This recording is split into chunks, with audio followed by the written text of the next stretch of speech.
Section B, collecting information. Most of the writing you'll do in college will require you to collect information of some kind. Now, there's no exact time in the writing process at which you should begin collecting information. The writing of your paper and the researching of your topic go hand in hand, just like peanut butter and chocolate. Now we got a tip for you. As you collect information, you don't want to let your research write your paper for you. You want to incorporate the research into your paper. Don't replace your words with the research. That would be bad.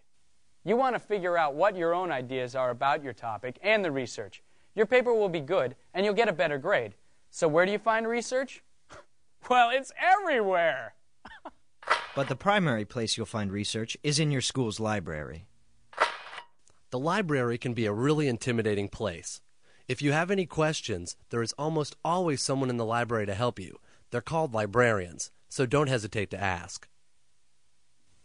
I was overwhelmed by the library.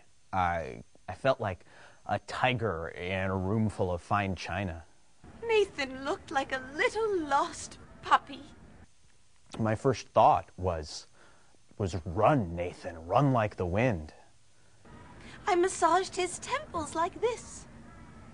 She was a lifesaver.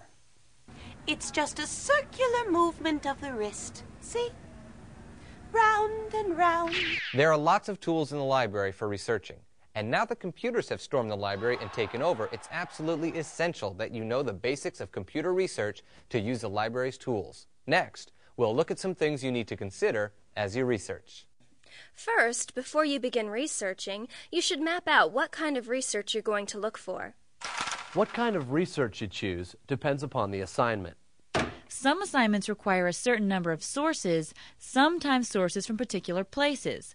Other assignments might require you to conduct interviews, surveys, or experiments. Regardless of the kind of research your assignments expect you to get, you should plan it out ahead of time. With the increased use of the information superhighway, it's very easy to get lost in a sea of information. So the first thing we'll do is briefly look at some of the sources open to you. The primary types of information are print sources, such as books, scholarly journals, newspapers, and mass magazines, like Time and Newsweek. You can also use computer sources, like internet web pages or email groups. A third type is research you conduct yourself, like interviews, observations, or surveys. Now let's go a little deeper into each of these types of research. You can find print sources in lots of places. Like